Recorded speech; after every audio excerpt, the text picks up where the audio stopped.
Let's news में आप सबका स्वागत है। सीडीएस बिपिन रावत ने कहा कि चीन के साथ अगर बातचीत फेल हुई तो सैन्य विकल्प मौजूद किए जाएंगे।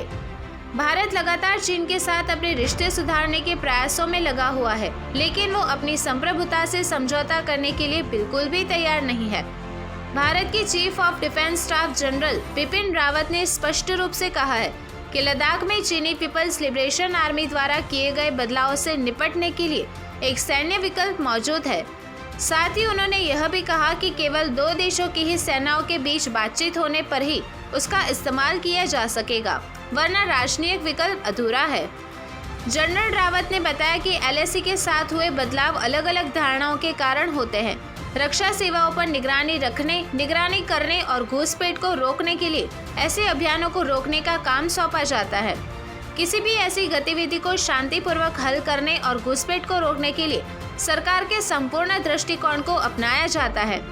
रक्षा सेवाएं हमेशा सैन्य कार्यों के लिए तैयार रहती है, फिर चाहे उसमें एलएसी के साथ यथास्थिति को बहाल करने के सभी प्रयासों का सफल न होना ही शामिल क्यों न हो।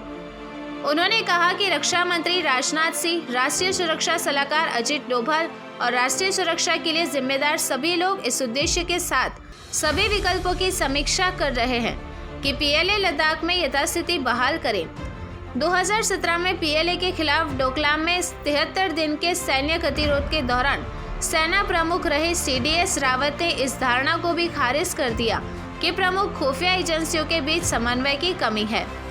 उन्होंने कहा कि भारत के हिंद महासागर क्षेत्र के साथ साथ उत्तरी और पश्चिमी सीमाओं पर एक विशाल फ्रंट लाइन है, जिसकी सभी को लगातार निगरानी की आवश्यकता है। उनके अनुसार भारत अभी भी अपने हित के क्षेत्रों पर नजर रखने के लिए 24 घंटे क्षमताओं का अधिग्रहण करने की दिशा में काम कर रहा है।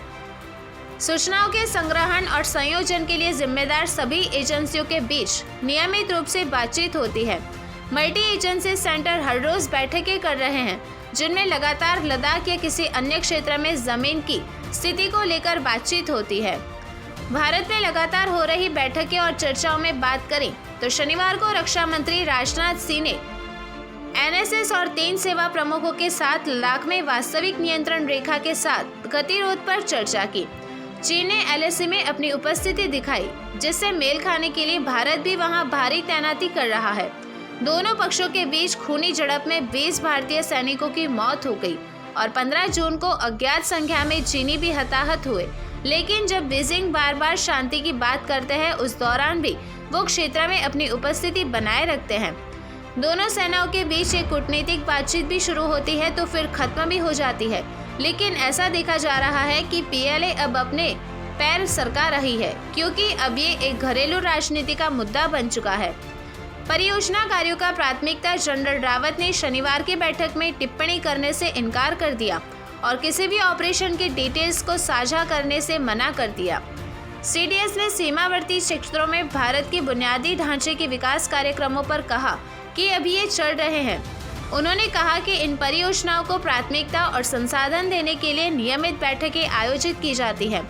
उन्हें पिछले 3 से 4 सालों में प्रोत्साहन दिया गया है। हमारी उत्तरी सीमाओं के अन्य क्षेत्रों में डीएसडीवीओ सड़क या विकास जैसे हमारे बुनियादी ढांचे का विकास हमारे लोगों को कनेक्टिविटी प्रदान करने के लिए किया गया है, जो अन्यथा प्रवासन की मांग कर रहे हैं।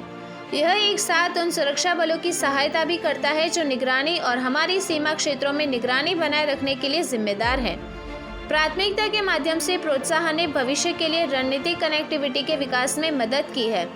चीन पर बनी है भारत की नज़र, जिस पर बात करते हुए यह व्यापक रूप से माना जाता है कि चीन के साथ हुई झड़प का मुख्य कारण डीएसडीवीओ सड़क का निर्माण था। भारत का चीन स्टडी ग्रुप, जिसमें भारत के बड़े मंत्री और अधिकारी शामिल हैं, वे पीएलए के सैन्य पदों के साथ साथ लद्दाख क्षेत्र की स्थिति की समीक्षा करने के लिए नियमित रूप से बैठक करते रहे। सुरक्षा एजेंसियों लगातार चीनी सेना के बारे में 3488 किलोमीटर एलएसी पर मानव और तकनीकी खुफिया जानकारी इकट्ठा कर रही है। भारतीय सेना को न केवल कब्जे वाले अक्साई चीन क्षेत्र में चीनी सैन्य क्षमता के बारे में पता है, बल्कि तकनीक, खुफिया और उपग्रह इमेजरी के माध्यम से तथाकथित गहराई वाले क्षेत्रों की भी जानकारी है। भारतीय वायुसेना ने J-20 सेनानियों को हॉटन एयरबेस में ले जाकर और फिर उन्हें अलग स्थान पर ले जाकर चीन की हरकतों पर ध्यान दिया है।